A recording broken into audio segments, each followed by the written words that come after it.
There's a storm coming. You sound like you're looking forward to it.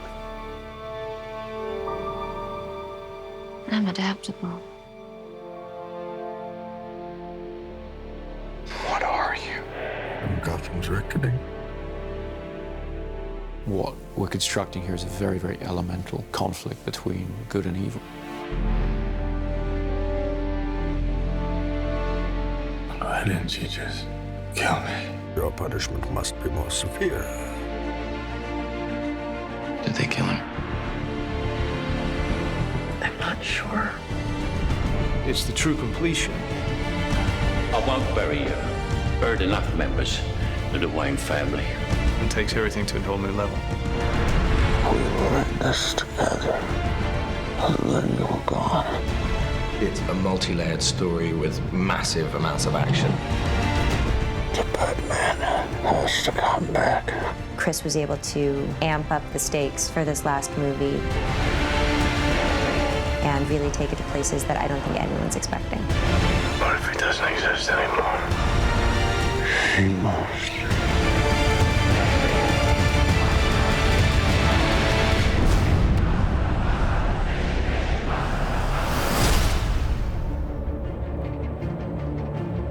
At the beginning of The Dark Knight Rises, we find a Bruce Wayne who's been damaged by his experiences as Batman. You are as precious to me as you were to your own mother and father. I swore to them that I would protect you, and I haven't. How much longer can he allow this pain to control what he does with his life? Alfred feels that it's his duty to help him find a way to put it behind him. You're not Batman anymore. It's about 8 years that Batman has been missing. And we've gotten to see what Gotham has become. Everything seems fine on the surface, but it's all built on this lie.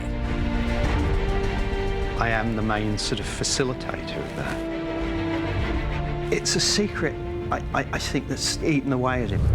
So The Dark Knight Rises is about how that affects Gotham and how things begin to get worse once again. And now it's Bruce having to deal with a new threat to the city and to himself. The choice has to be made. Is Batman going to return? It's the true test of a hero. Confronted with their darkest fears, being taken all the way to the edge. How do they come back? Do you think he's coming back? I don't know. In The Dark Knight Rises, we have an incredible ensemble that we've put together. I remember seeing Christian in the makeup chair. There was a 3-year-old in me that was like, that's Batman. It never stops giving me goosebumps. Standing in the suit, where you walk down the steps and everyone just stops. I really wanted to see Batman meet his match. There's a new kid in town. This is the first time that Batman has come across anybody who is superior physically.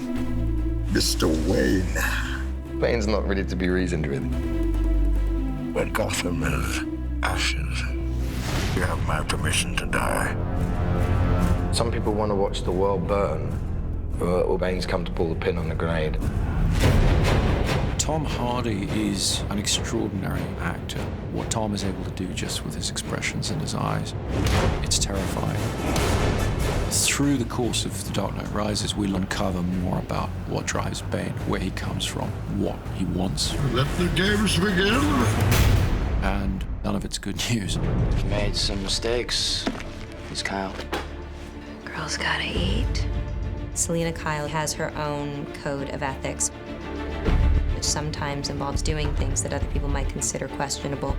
We have to have a way of grounding the character, realizing that Catwoman could just be this con woman, this grifter, this classic movie femme fatale, really.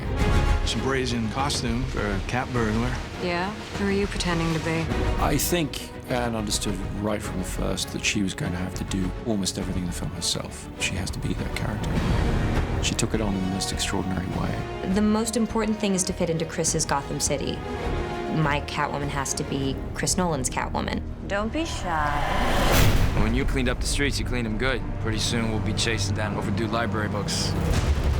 My character, John Blake, is a proud police officer. And in the midst of, I think, a lot of cynicism, he remains really idealistic and someone who really believes in what he does. We have a new character played by Marion Cotillard, Miranda Tate, a member of the Wayne Enterprises board, and she's trying to pull him out of his shell and get him back into the world. Don't worry, Master Wayne. Takes a little time to get back in the swing of things. Alfred, as played by Michael Caine, has always been the emotional heart of these movies. You know what Alfred is? He is us in this incredible world. He's not tough like all the others. These conversations used to end with an unusual request. I'm retired. I would say Lucius is the brains. Yes, Mr. Wayne, it does come in black. But he also has grown to have a great fondness for Bruce. Lucius and Alfred. Between the two of them, we try to keep his moral compass pointed in the right direction. And Commissioner Gordon, to some extent, has been left on his own running the police in Gotham. Jim Gordon really is the conscience of Batman, isn't he?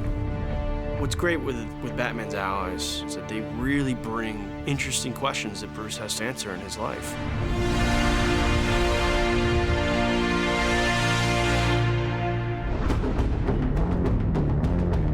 Chris has always had such a strong sense of spectacle, with this good human story to it as well.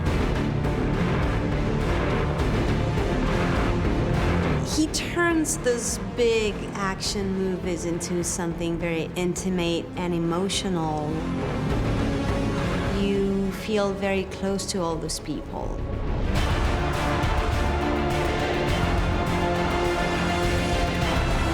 In every movie that Chris has made on the Dark Knight trilogy, he's been able to keep to great filmmaking in terms of the great characters and the great character arcs. He creates whole worlds that you really can get lost in.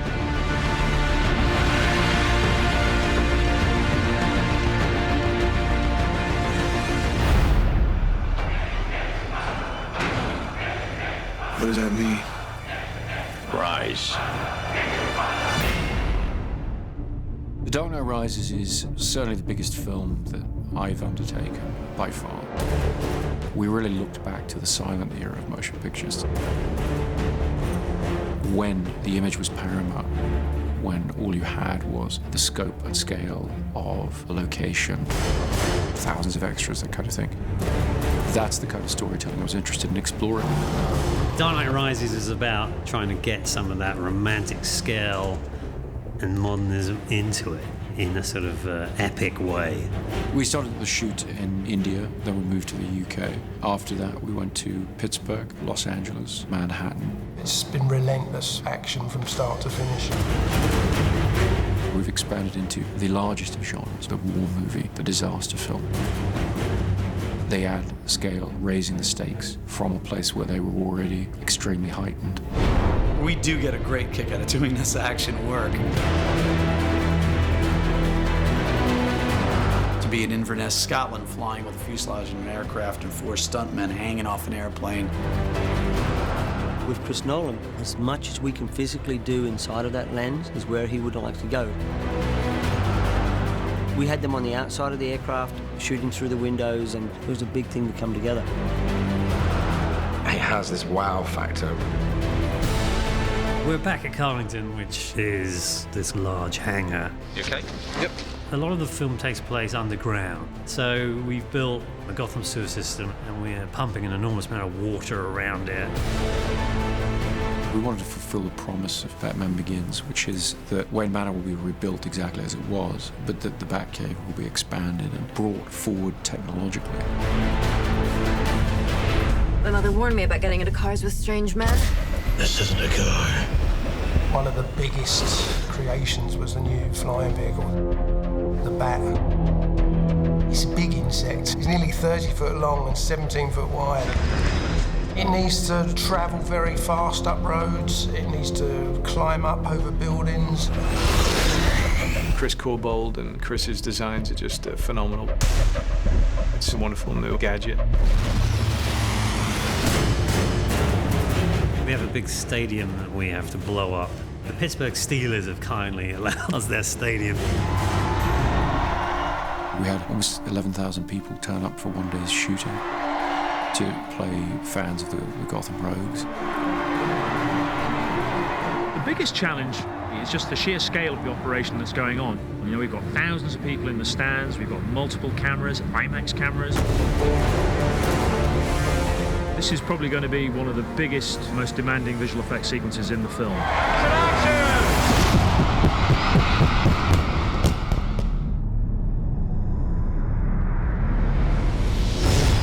We needed to up the scale of the city, and there's only one place that you can do that, and that's New York. In the Wall Street sequence, there's a big battle between the police and all the mercenaries. They've got something like 1,200 extras.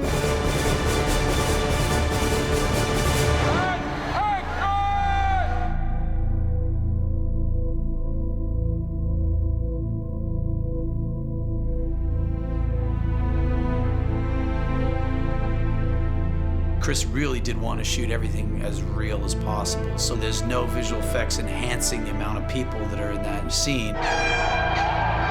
This was 8 months of preparation has gone into what you see here, working with the city, with the departments in order to control this set. Seeing that many bodies in the middle of Wall Street fighting each other, even if it was controlled chaos, it's still kind of like, wow.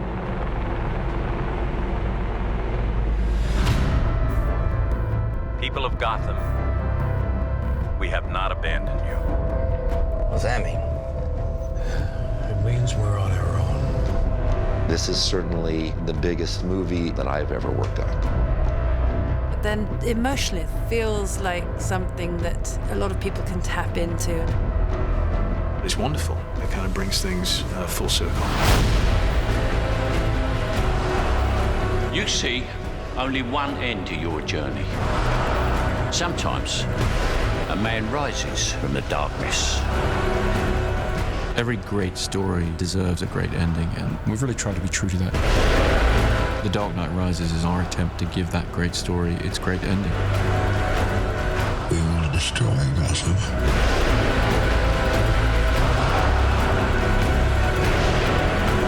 What now? War. You don't owe these people anymore. You've given them everything.